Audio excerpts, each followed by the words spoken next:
Na yule ambaye hasomi siasa ya Kenya ni rafiki yangu Mheshimiwa Raila Odinga. Yeye hasomi siasa ya Kenya. Vile ametendewa 2002, sisi tulikuwa aliposema Kibaki tosha. Kibaki kushika ushikani ilikuwa ni kushika simu Raila Odinga. Murungaru, Kraitu Murungi, Kareri wanamwambia Kibaki amelala bwana. Tunakumbuka Mheshimiwa Raila ile serikali ya nusu mkate. Sisi pia tulikuwa hatukulia, lakini yeye alilia juu ya hii kapeti na akalia juu ya choo. Hasomi. Sasa tena ameingia kwa mtego mwingine. Hapo kwa mtego. Na mimi nawaambia watu wa Msambweni na watu wa Kenya, imefika wakati lazima mtoto wa mnyonge lazima aamue siasa ya Kenya. Lazima tubadilishe siasa ya Kenya. We must change the political architecture of the Republic of Kenya, ili the discussion and the narrative must center the poor hustler in this country. Mimi nataka niwaombe wa Kenya, kwa sababu kwa mapenzi ya Mungu kesho tunaanza miaka mpya. Nataka tukienda mwaka mpya hasa tuongee maneno ya uchumi wa hii nchi.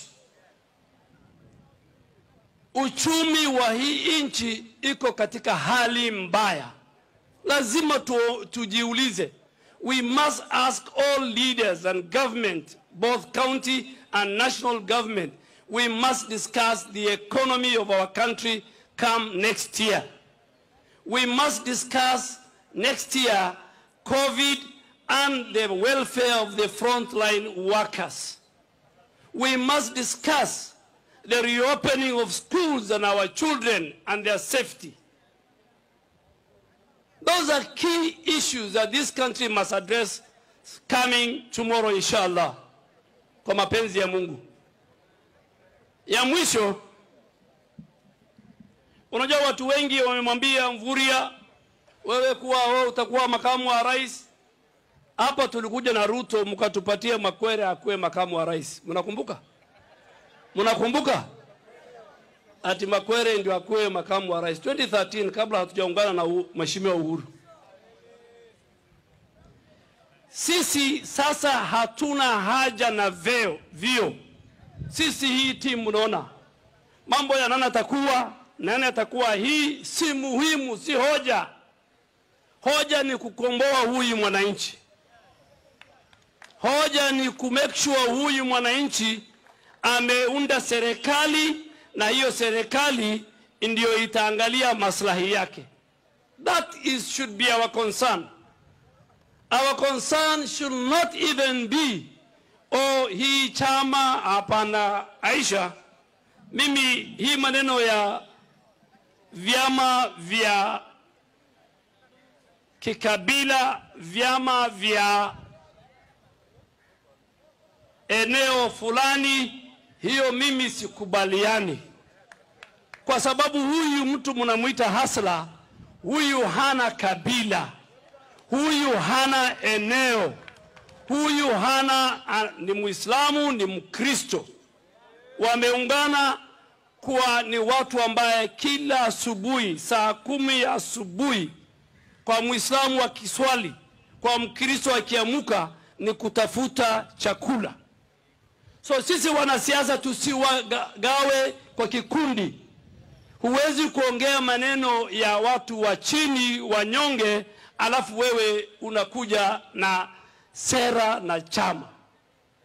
Wewe Mheshimiwa Mudhama, kwa sasa sisi ni viongozi wa chama cha Jubilee.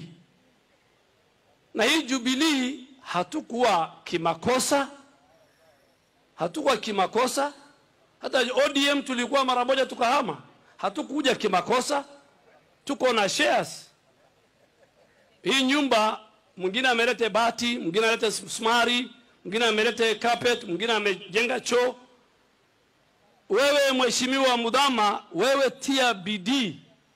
Wakati ikikaribia vile utapata sisi. Uko na kazi ngumu my friend. Na wale wanamwambia makamu wa rais ati wewe toka katika Jubilee, yeye is the biggest shareholder after the president. He is the biggest shareholder. Na sisi pia tuko na shares yetu 5%, 10%, 20%. Na hiyo shares inachukua muda kuzitoa. Huwezi kutoa leo pekee. Ni mpaka utafute wakili, uende stock exchange, hiyo shares zako ziangaliwe ni pesa ngapi. So Mheshimiwa Mudhama, wewe hii UDA yako hii, wewe lazima ushawishi viongozi. Ushawishi. Na ndugu yangu Sonko, usikuwe na shida. Wewe kaa na Mwenyezi Mungu. Unajua ukikaa na Mungu hutapotea. Na hutakuwa na huzuni kama wewe ni Mkristo, kama wewe ni Muislamu. Na unajua yale unayapitia, watu wengi wamepitia. Lakini si mwisho wa dunia. Si mwisho wa dunia. Wewe Sonko, nakumbuka ulikuja bunge ukiwa mjumbe wa Makadara. Mimi na kina Mudhama tulikuwa. Unajua huyu Mudhama ndiye alikuwa wakati whip ya PNU. Huyu hii dunia mimi imenishangaa kabisa. Huyu Mudhama mnamwona? Huyu ndio alikuwa anatuhangaisha sisi ODM katika ile bunge la 10. Sasa huyu Sonko akakuja kwa by election akiwa mjumbe wa Makadara. Na alipokatazwa tikiti na chama kubwa, PNU ilimkataza. ODM tukamkataza, tukasema huyu mtu bure kabisa. Akaenda kwa Martha Karua, akaingia na chama cha NAK. Wewe Sonko, Mungu akakufanya senator. Tulikuwa nawe pamoja huko.